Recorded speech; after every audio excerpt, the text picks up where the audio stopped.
بسم الله الرحمن الرحيم. The United States of America now becomes the ruling state in the world. And in the same way that there was this mysterious, puzzling, baffling relationship between the island of Britain and the Holy Land, starting from the Balfour Declaration, so too now you have this mysterious, mystifying, baffling relationship between the United States of America and the State of Israel, which was so clearly apparent in Durban, World Conference on Racism and Racial Development, Racial Discrimination, when Israel walked out of the conference because the whole world combined to condemn Israel for its atrocities on the Palestinian people. Guess who walked out with Israel, holding on to Israel's coat's tail? Uncle Sam. Uncle Sam. So this puzzling, mystifying relationship between the second ruling state and Israel.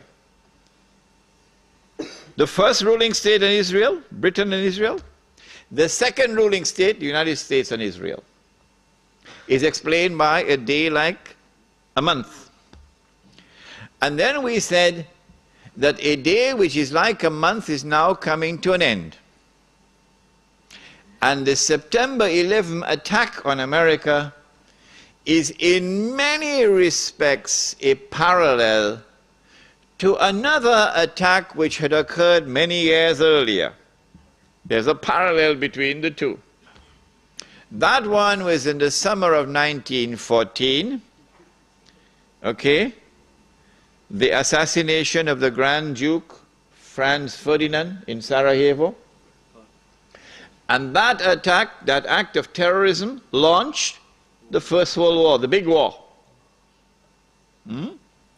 Similarly, September the 11th, the same forces at work in the summer of 1914 are the same forces now at work, September the 11th.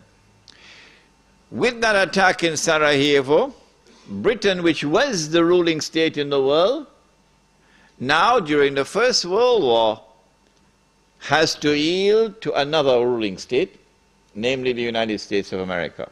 If you don't understand, go and read your history.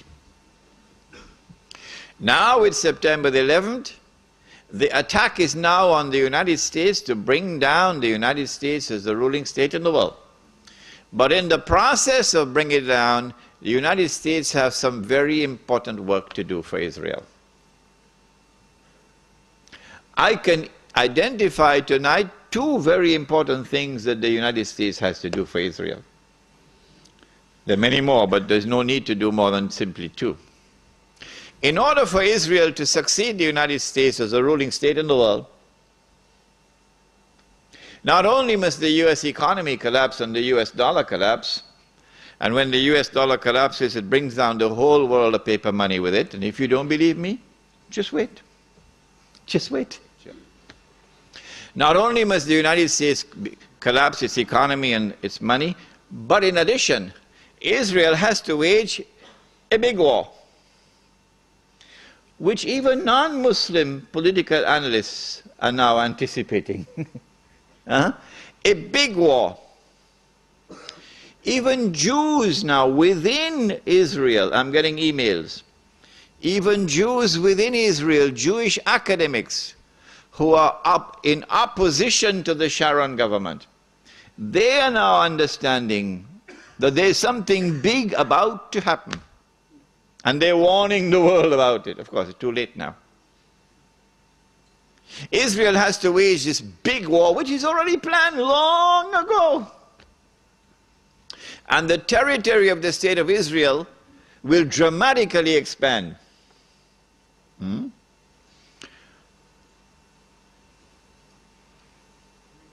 And the Palestinian problem will be solved because they'll be exported out.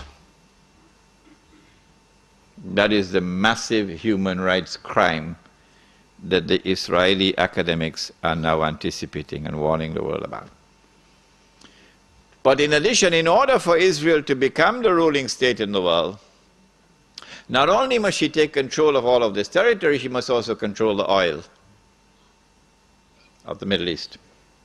Saudi oil, Iraqi oil, Kuwaiti oil, Gulf oil. Now that's going to be a very, very important event in world affairs. If Israel takes control of this oil, Israel will have her hands on the throat of the world. Not so much Britain and the United States, because Britain has North Sea oil. The United States has a lot of oil sufficient to meet its domestic consumption. And so who is going to have Israel at their throats? The answer, Europe, Japan, and the rest of the world dependent upon Middle East oil, but particularly Europe and Japan. Which is why at this moment you will notice a lot of strange noises coming out of Europe in hostility to the United States. Because the Europeans are beginning to open their eyes and now beginning to slowly understand what we knew all along. Yes. This is why the German minister made a statement concerning Mr. Bush and acting in a way like Hitler acted. It's not by accident. But Israel has a PhD in deception because it's Dajjal at the back of this, the mastermind. And Israel would not want to wage a big war and appear to the world naked, clearly as an aggressor. No, that's not deception. Israel has to wage her big war and make it appear as though she was only defending herself. The only Muslim I know of who has had the capacity to be able to penetrate the deception that has been going on all these years, the only one I know of, was a man who never went to Al-Azhar University. Now, he wasn't a sheikh. His name was Malcolm X. He's the only man I know of who had that eyes wish to see and could clearly recognize the strategy and the deception. Read Malcolm X. How is Israel going to launch this big war and yet get away from being perceived by the whole of humanity as the aggressor, blatant aggression? You have to come with a good strategy. The strategy is this. Ariel Sharon goes into Masjid al-Aqsa with 1,000 Israeli military with him, with their shoes on, with the full knowledge that this calculated act of extreme provocation must have a response, a fiery response. And as the flames of the new intifada emerge, you must keep it burning by committing upon the Palestinian people more and more atrocities that drive them into a greater and greater rage. This is planning, this is strategy, this is not happening by accident. As Israel unleashes this barbaric oppression upon the Palestinian people, you must have a television station which you plant amongst them, which will cover this, that your Egyptian television would not cover, and your Jordanian government would not allow on Jordanian television, so you create something called Al Jazeera. And the Arab masses believe Al Jazeera is their station. This is the only place in the world we can get authentic information, Al Jazeera. So Al Jazeera is now used to portray all the atrocities. And so around the Arab world, the masses only have to tune into Al Jazeera and they know what's happening. And so the Arab masses become more and more angry, more and more enraged. And guess who begins to tremble now? The governments which are pro-American. The governments which have entered into peace treaties with Israel. These are the ones who are now trembling because their people are becoming more and more enraged. So Mubarak in Egypt and Saudi Arabia, I don't know, is Fahad or Abdullah, and Abdullah in Jordan, and Sheikh Sabah in Kuwait, etc.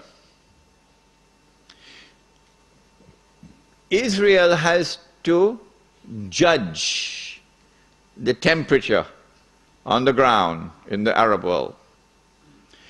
And because Israel has a strategic military alliance with the United States of America, it is when Israel judges the temperature to be hot enough, only then will Israel give the go-ahead to the United States to attack Iraq. Only then. And you have to inform the whole world in advance that you're going to attack Iraq. So the masses must be expecting it. Why? So that when the United States attacks Iraq, you would have the kind of spontaneous outburst from the Arab masses that you want. That they will take to the streets in massive demonstrations. The kind which brought down Zulfikar Ali Bhutto in Pakistan. The kind which brought down His Imperial Majesty, the King of Kings. Which one? Shahin Shah, the King of Kings. They tested this formula. They tested this formula because they were actively involved in all that drama in Iran. Oh yes. Without in any way being uncharitable or lessening in any way my appreciation and my respect and the honor which I have for those who led the Iranian Revolution. I have to admit that in addition to their sincere efforts and their struggle against the oppression of the Shah, that there were also others at work to help them without their even knowing it. So they have finessed this methodology of how to bring the masses out onto the streets. And this is what is about to occur. As the masses go out onto the streets, the ones who are going to be targeted are the pro-American regimes in the Arab world. The objective? To get one or more of these regimes to fall through massive demonstrations, anti-American and anti-Israeli demonstrations.